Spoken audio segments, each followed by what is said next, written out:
Alrighty, hey everyone, welcome to this weekly Sidereal Astrology forecast. This is for the week of March 25th through the 31st of 2024. Alright, so this week, a bit of a quiet week astrologically. I say that with a grain of salt because we did just have and are having this lunar eclipse coming into this week. So we're still very much in the lunar eclipse energy, especially around Monday coming into this week. It's really a great time to do this status check with our life path, perhaps make some shifts and changes to bring in more healthy improvement orientation, more healthy energy in our life in general. But with the full moon in Virgo, very good to get in touch with more of that improvement orientation, getting into the details, focusing on what we do have control over, but letting go of what we don't. All of this healthy Virgo energy is really what this lunar eclipse is about. So the aspects are very quiet this week, and so I think the main theme about this week is still, of course, that lunar eclipse at the beginning. But around Thursday, Venus is going to be shifting into Pisces to join up with the Sun and Mercury here, adding to the watery energy, adding to the importance of going with the flow in life and having faith and trust in life, that everything is in a sort of divine timing. And that goes with that letting go of what's outside of our control energy that is good to balance with Virgo. But while Venus does enter Pisces, it's great to see that we can be enjoying more receptivity, maybe more of these spiritual activities, more of that going with the flow kind of energy. And that entrance will be sextiling Uranus. So maybe there's some new and unique things to be enjoyed around the Thursday time period, sometimes with just our enjoyments, and other times maybe with relationships when we're talking about Venus. All right, and then the moon will shift into deep Scorpio and Ophiuchus over the weekend.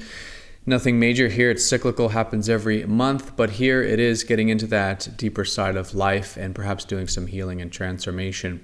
This will gear us up for a Mercury retrograde, which will be very early next week. And so as we do get into the weekend, just good to maybe pause with some things, as there's likely going to be some redoing and reconsiderations. All right, so let's go and take a look at all of this here in more detail when we return.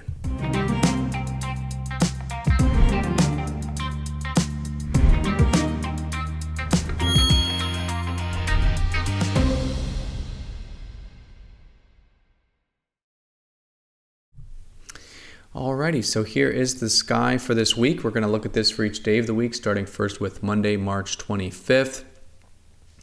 And as you can see here, we are using the visible sky on this channel. If you did hear me just say that the lunar eclipse was in Virgo, but you're expecting me to say that it's in a different sign, like perhaps Libra, then definitely check out the link down below for more information. We are using the visible sky, which changes the signs from mainstream astrology, and the signs are different. So taking a look here at the overall energy, let's do a bit of a recap coming into this week. We can see the lunar eclipse is still ongoing Sunday from last week, Monday into this week. We've got the lunar eclipse is in Virgo, the maiden, which is all about doing the status check with our improvement side, perhaps releasing and clearing some energy that is unhealthy with this, as this is a south node lunar eclipse, which symbolizes the past energy, or what the Hindus would call past karma, that's being released and cleared. Okay, and so to facilitate this, having mindfulness and awareness during this time, being willing to allow things to be cleared and let go. And it's all in all just a good time to see what does come up, because life is helping us make these readjustments with the lunar eclipse to clear, but also in that sense to set off onto a new path, onto a path that does develop some of these Virgo qualities in new ways. All right, so it's definitely very much in effect here. And I did write an article about these eclipses, not only this one, but the next one we'll have, which will be a solar eclipse. This is all found on the website, masteringthezodiac.com. Those of you who are already insiders, who are subscribed to the newsletter, have already read this article. But if you're not subscribed to the newsletter, you can find it on the website at this point. All right, so doing this recap with the placements, where's everything coming into this week? We can see that the Sun and Mercury are still very well set in Pisces. This is all about viewing life through the lens of what's more important to us on a soul level, where Virgo deals more with the practical or pragmatic life, right? Things that can be fixed or improved. Pisces is more on the soul level. And this is the axis that's really about having good health. Because while Virgo wants us to have good health in the physical world and good structure there, the Pisces side of ourself calls us to have more spiritual or mental health. And so it's great to balance things out like doing and being, work and rest, what's important on a physical level versus what's important on a spiritual level. And so very much so with the Sun and Mercury here in Pisces, a great time to be focused on what's important to us on a soul level and how we can reconnect or continue to connect with our soul so that our life is in alignment with our soul and with what does bring in peace and spiritual well-being into our lives. So great to be cultivating these kinds of energies. Venus will shift into Pisces around Thursday, but coming into the week, she's still in Aquarius with Mars, and of course Saturn in a yearly sense. And so the theme is still also very much about that more future-oriented side of ourself and getting in touch with our individuality, our uniqueness, letting that out, connecting in our relationships in that way. And when it does come to connecting with our individuality, that implies that, of course, we have this connection to the world, and we all have this very unique role to play in the world or in the community or in the collective in some way. And so Aquarius also makes it a great time to get in touch with our visionary side, particularly to see where we can contribute to something greater than ourselves, even if it's small as just, our friends or network circles or the world of the future or both. But that more progressive visionary side is great. We can be enjoying that with Venus connecting in our relationships in this way at the moment. And with Mars taking action in this way. Again, more individuality, but also this progressiveness that can really be good for putting in action and drive towards visionary things that Aquarius symbolizes. Okay, so it's still very much the mix here between this air and water, this visionary yet receptive elements of life. And that's all great to do, while, of course, we are cultivating that Virgo shifts and changes of what we might call the improvement-oriented energies of our life. So as you can see here, the aspects are quiet this week. That's the lunar eclipse here around the Sunday, Monday time. Looking at where the moon's going to be in Virgo all the way through Wednesday. Okay, so we could say that eclipse energy is really strong all the way through Wednesday, with the moon still placed in that sign. So again, particularly the first few days of the week, good for getting in touch with that improvement nature. Virgo the maiden is all about seeing how we can really access more personal development, more personal growth, improving our skills, our abilities in life, basically to create a structure through building good routines, good habits, good doing. And of course, that can lead to some solid foundations for the remainder of the lunar cycle and what we could argue for the next 6 months as well. So that's the first part of the week. As we do get into Thursday, that's where we start to notice a little bit of a different energy. We have the moon starting to go into Libra, where the moon will be both Thursday and Friday. And so this does place usually more of a theme on interpersonal relationship stuff. Libra is the scales, and so themes around fairness and balance and mutuality come into play.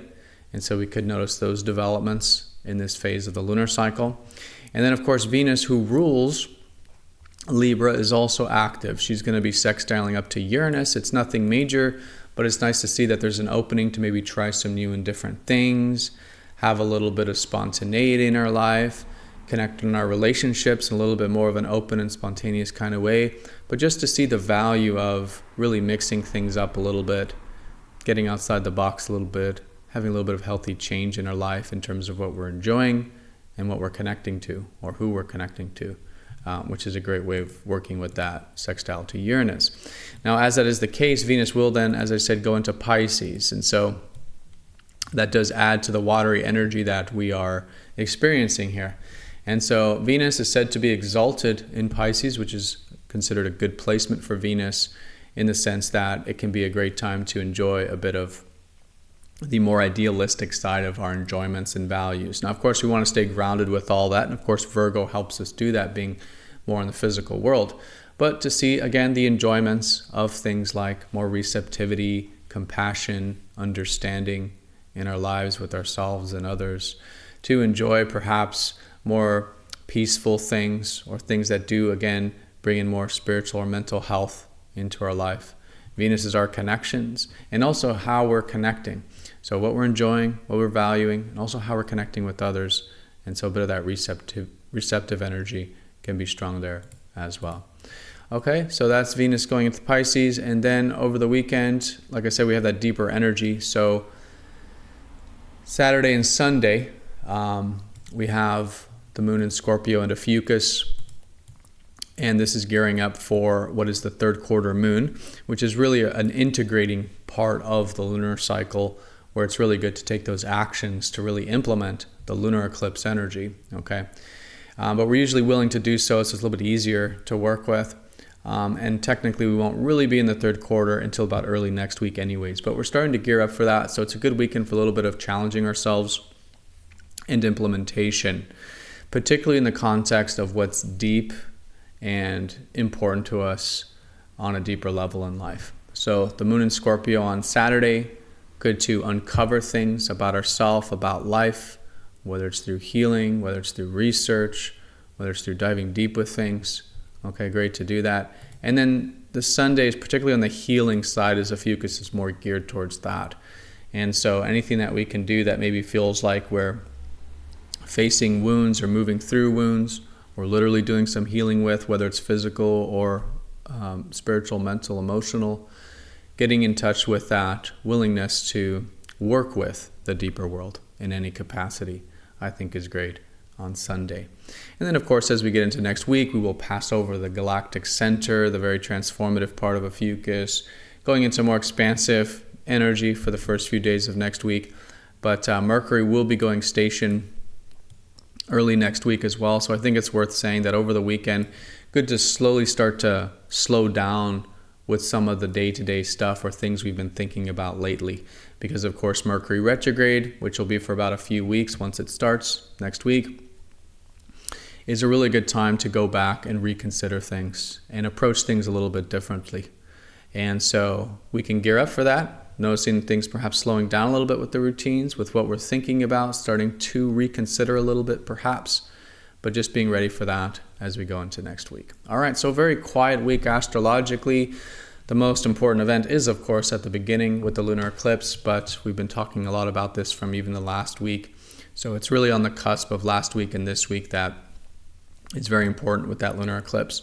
With whatever shifts and changes or awarenesses that we gain around that time, we'll be implementing this week, okay? And again, especially over this, going into next week, challenging ourselves to do so, okay? But moon in Virgo, first half of the week, improvement, healthy refinement in our life. We have these shifts with our values and our relationship energies around midweek, around Thursday, with Venus going into Pisces, sextiling Uranus, giving us perhaps a little bit of an opening for some different change there. And and then over the weekend, a bit of that deeper energy with the moon in Scorpio and Ophiuchus for some of that healing and transformation.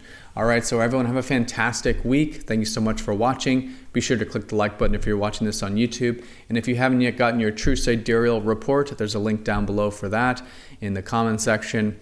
It's absolutely free. You type in your birth details. And we've also got the visible sky now in the report as well, so you can see exactly where all the planets were when you were born. But if you haven't yet, do check that out. But again, have a great week, everyone, and I'll see you all next time for the next astrology forecast. Take care.